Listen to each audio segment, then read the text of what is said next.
Welcome to Career Tools. This week, is this normal? Travel expectations. The questions this cast answers are, is it normal to be asked to travel, even in a non-travel job? And is it normal to say yes or no to those requests?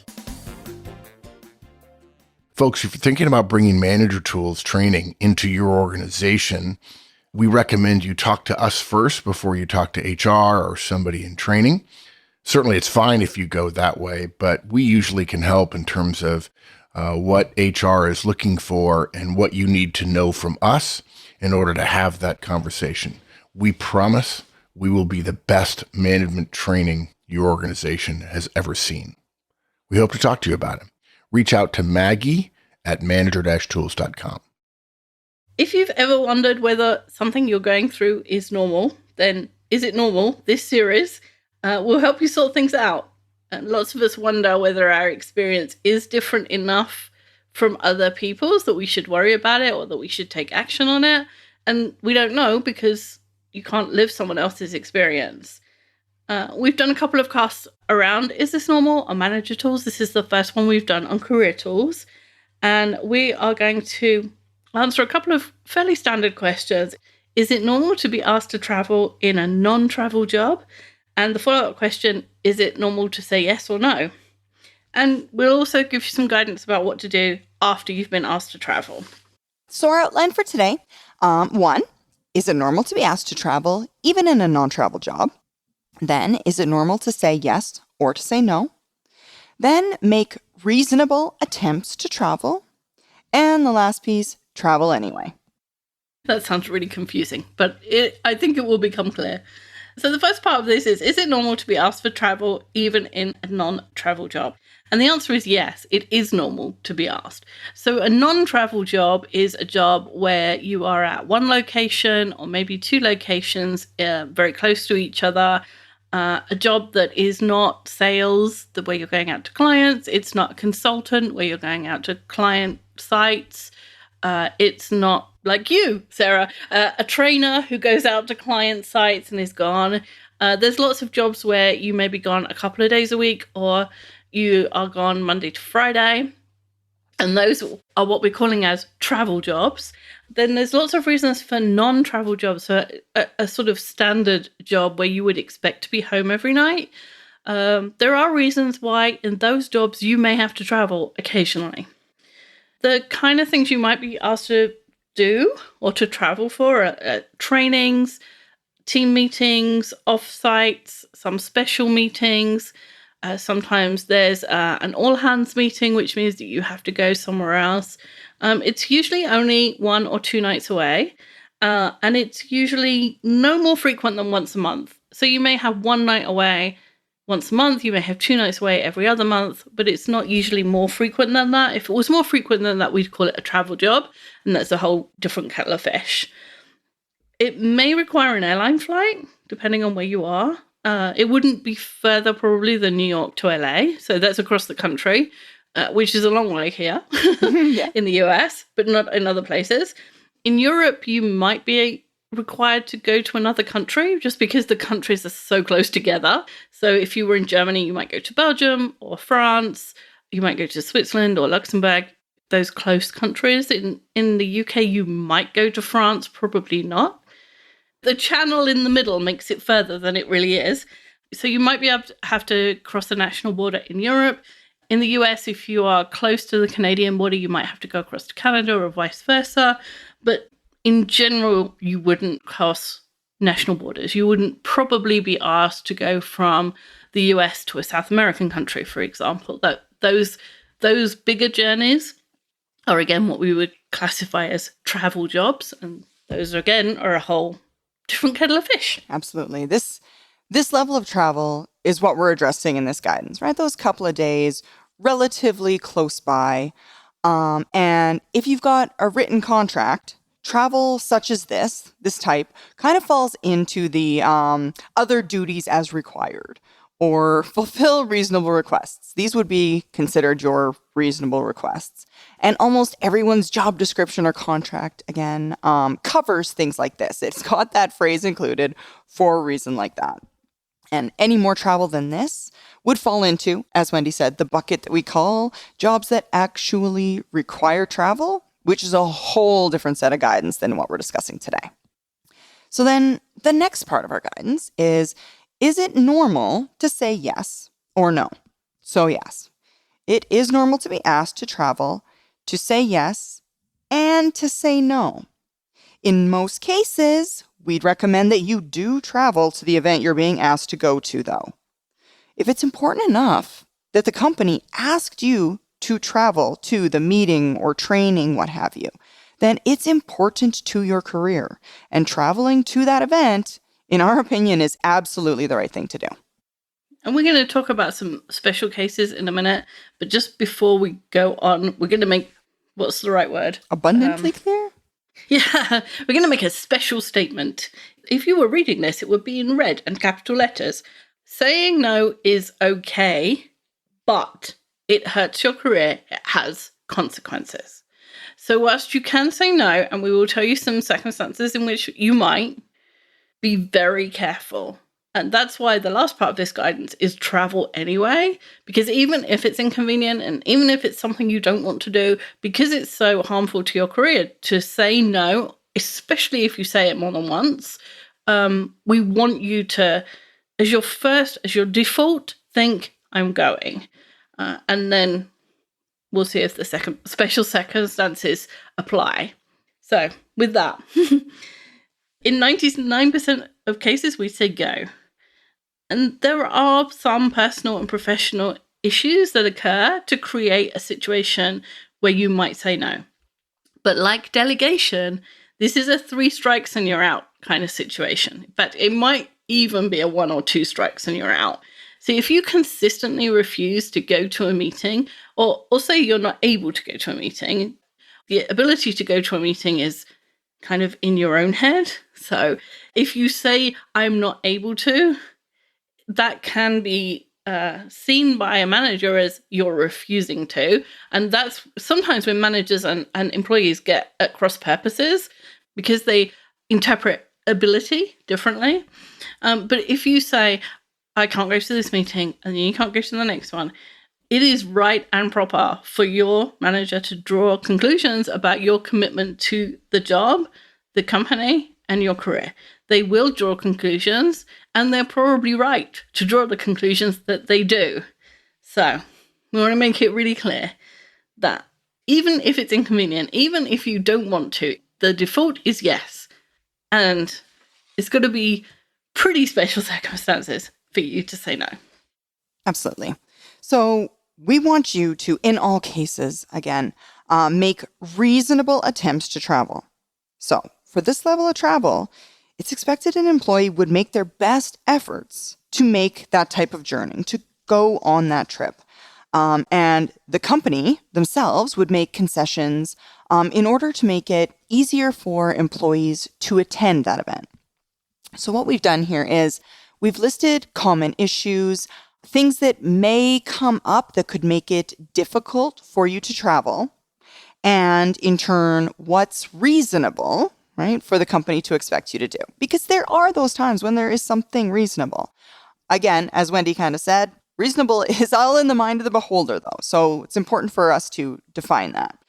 And it's important not to turn this conversation into a battle. That is, if your boss wants you to go to a team meeting that requires an overnight stay, and you feel that it's really not possible, what we would say is, first, always suggest compromises. So for example, is there a portion or a part of the meeting that I can attend if, for example, I'm unable to stay the full 2 days? Or what are the other options? Is there telephone or teleconference alternatives to allow you to be in attendance, but maybe not having to do the travel that goes into that? Or maybe is there a series or are there multiple events whereby if you had more notice, you'd definitely be able to attend next time, but this time due to shorter notice, you're unable to? You want to first have a conversation about finding solutions, alternatives, so that you're not forcing your boss into your preferred action, rather showing that you are open to attending. You want to be a part of it. You want to be available for it.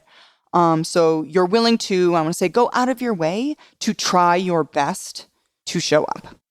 So one common situation is children. Lots of people have children. And we're going to talk about what the minimum expectation is in a minute. But if you have children who you feel comfortable leaving for some time with a family member, then you can ignore this. You can just leave them and go to the meeting. If you have older children, a child in college, really that child should be able to be left. So, and if you say, I can't leave my college-age child because he doesn't know how to cook for himself, your boss is rightly going to think, really? You're either making excuses or you're not a very good parent. So we would expect companies to excuse mothers of babies who are under a year old for overnight travel or travel that substantially lengthens their work day. So we know that babies need to be fed and they need to be fed by their mothers a lot of the time. So if that's what you're doing, then it's reasonable for you to say to your boss, look, I'm still with my baby. I still need to be with my baby every day. I can't do this. Let's find a different solution. And again, if you can leave your baby with a family member and you feel good about that, then it's absolutely fine for you to travel. What we're saying is it's reasonable for you to say to your boss, if the baby is small, I'm really not comfortable leaving him or her just yet. Absolutely.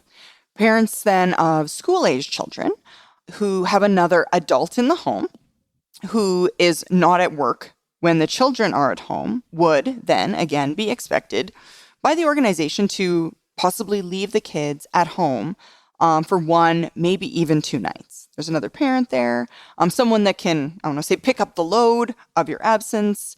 Obviously, someone the children knows and that you're comfortable leaving. Like, we're not saying just rent a nanny for the night and it's like someone you've never met. That's fine, But if there's somebody, most people who, by the time they have school-age children, have, someone, even if the kids can go to a play date and sleep over somewhere, it doesn't actually have to be at your house. And try and think of some solutions. Mm-hmm, absolutely. Then there would be the case of children who have illnesses or disabilities, which means they couldn't be left with just anybody. They couldn't be left with a family member. That would be an undue or unexpected burden. So in that situation, the employee would be excused from travel just because they likely are the only person capable of fulfilling those needs for that child. And just to be clear, again, we're saying if the child can be left or if the family member can be left and you feel comfortable with it, then definitely go. What we're saying is this is a special circumstances where you would probably be forgiven for saying no. But again, really consider your career, your default being yes, and try and make that happen. You asked and we delivered. On April 9th and 10th, we'll be hosting our first ever conference event in Kansas City. We'll be there with both the Effective Manager and the Effective Communicator conferences. You can attend one or both. That's completely up to you. But if you want to see us return in 2020, we're going to need to see a good turnout. So pass on the word and let's make this event a huge success. Register today at manager-tools.com/training. See you there. So next up, finances. Mm-hmm. So while companies will typically pay for an individual's airline tickets, oftentimes expenses like gas, tolls, train tickets, other small expenses, even as much as hotel nights, they're typically up to the employee to pay and be reimbursed. And the reason for that is airline tickets, you do need to pay in advance. Oftentimes, those other expenses are ones that you incur in the moment or after you've actually spent it. Now, if the cost of travel is no more than 1% of your weekly or monthly net pay, then it is reasonable for the company to expect that you pay and are, after the fact, reimbursed for that cost. You can also be reasonably expected to make efforts to reduce the cost. So, for example, car sharing with another coworker, what have you, or traveling during off hours, things like that would decrease the amount of expenses that the company themselves would incur although you are putting it out of pocket upfront. And if it's more than that, or it's an amount that would cause difficulty for you and your family, then your boss should be willing to accommodate your needs. For instance, you can get prepaid cards for gas and tolls. Train tickets can usually be bought online in advance. Hotel nights can be prepaid, including sometimes the amount for incidentals, which is things like water or snacks that you buy in the hotel, which is charged to the room. Usually a hotel requires a credit card in case you go mad and buy the whole minibar. But actually that can often be paid in advance out of the way. So if you're in an hourly paid job, perhaps you don't have a credit card that is sufficient to cover a hotel room and incidentals, in which case it's fine for you to say to your boss. Now, what we're saying is, again, go back to the same point. We're not saying don't go because you can't afford this thing or you don't have a mechanism for paying it. What we're saying is you go to your boss and you say, I really want to go and this is a problem for me. How can we solve it? Absolutely. The next request would be as it regards to health. So many people have health concerns that make travel or being outside of their typical or their normal routine rather difficult. Now, the ADA and other equivalent laws require employers to make accommodation for employees with health issues.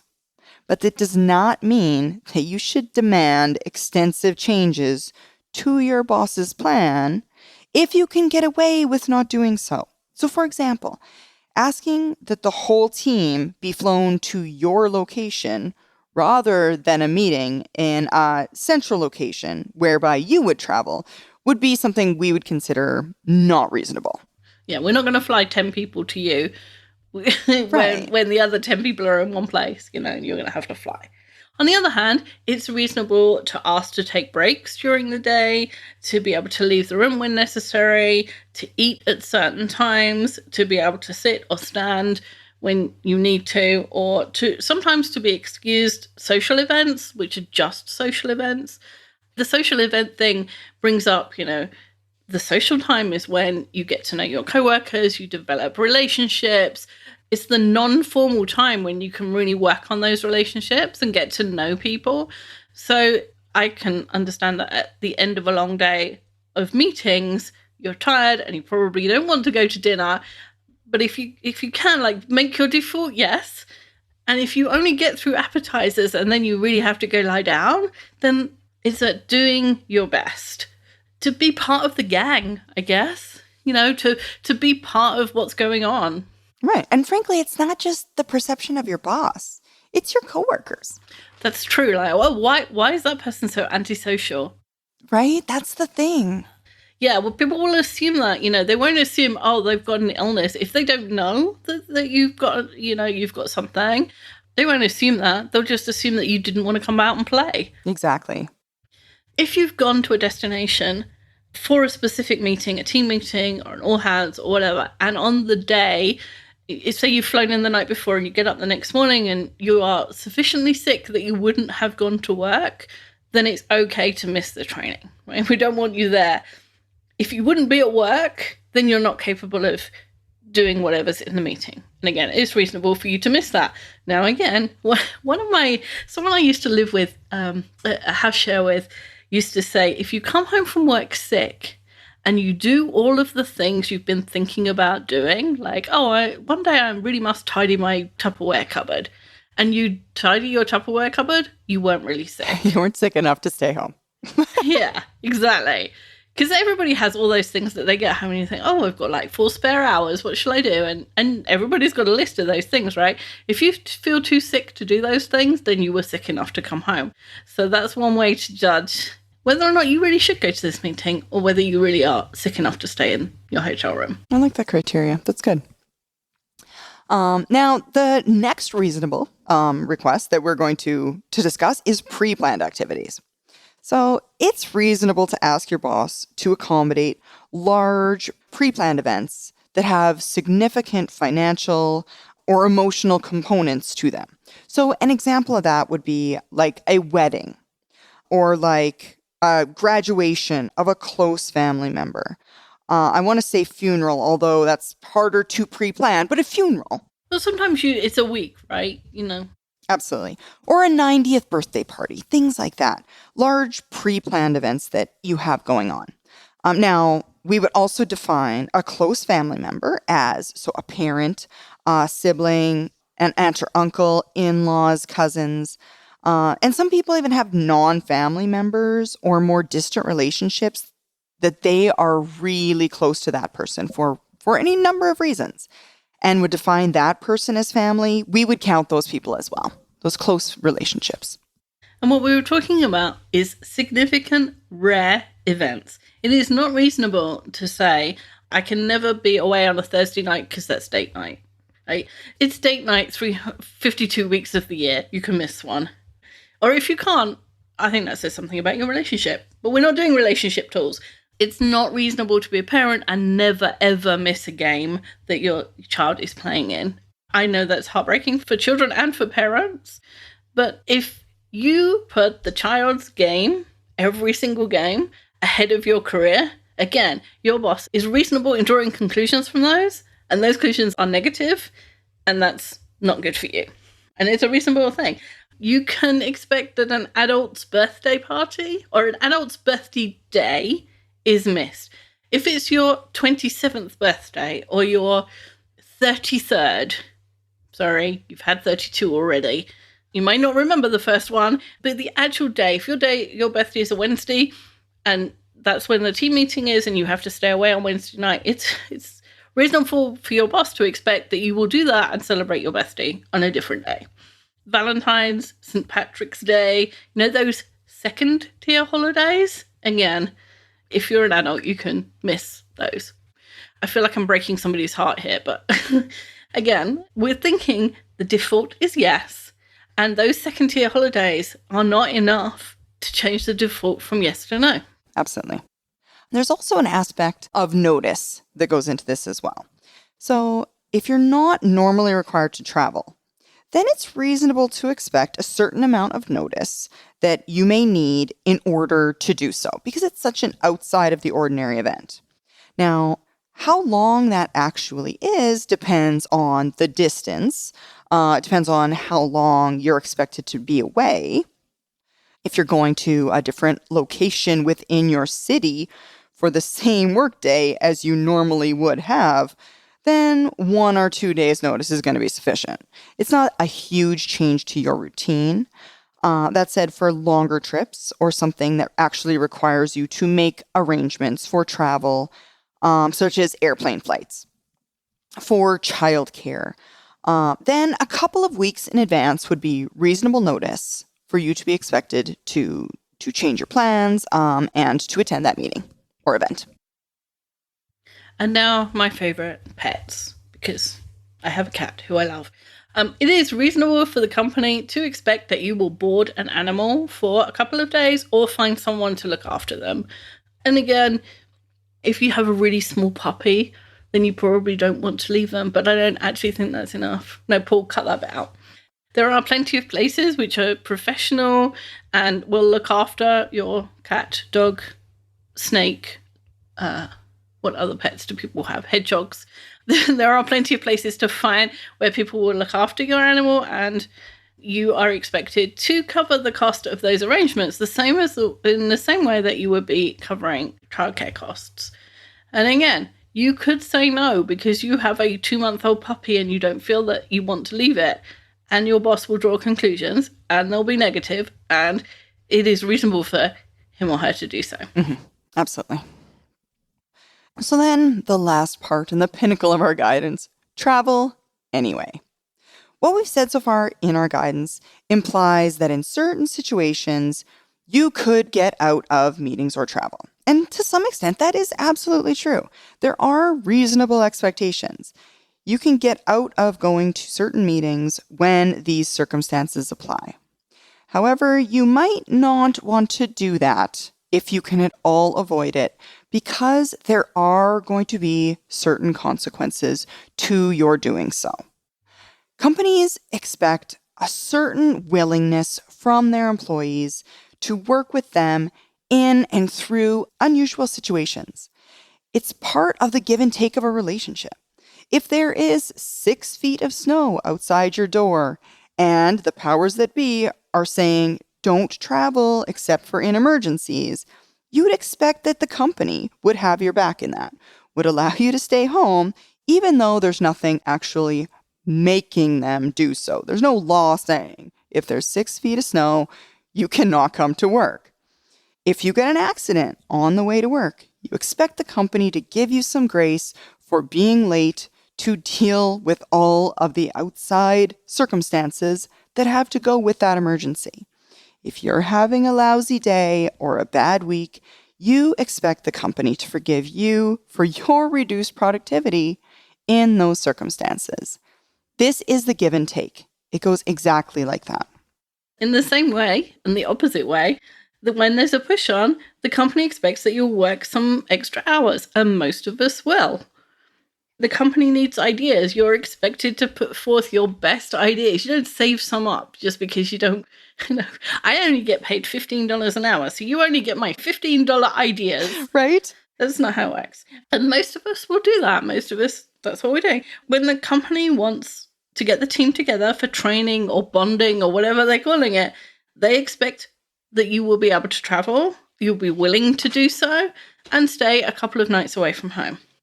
And when you refuse or you make it difficult, you're damaging the relationship between you and your boss and you and the company. You're embarrassing your boss, who has to report to his boss that not all of his team will be present. And you're reducing the efficiency of the team because everyone else will know something that you don't. That's part of that social thing as well. Everybody went to dinner and there was a joke and now everybody knows the joke except you. It's a separation thing. If it was training, then there's the actual knowledge that you needed. And then there's that kind of interstitial relationship bit. You're saying that this job isn't as important to me as whatever it is that you're staying home for. Now, if that's your wedding, no, kind of fair enough. Yeah, fair enough. But this job isn't as important to me as being home every single night by 6 p.m. is not the message that a career-focused Career Tools listener wants to send. Because your boss will draw conclusions, they'll be negative, and he'll be reasonable in drawing those conclusions. Absolutely, they will. Travel, team meetings, and training are often seen as fun, or at the very least helpful. They can be inconvenient, but a willingness to attend will keep you on the right side of your boss. If you say no, someone else will say yes. So say yes. That's true. Your default is yes. Thanks, Sarah. Thank you, Wendy. Bye, everyone. That's all for this week. We'll be back next week with more guidance.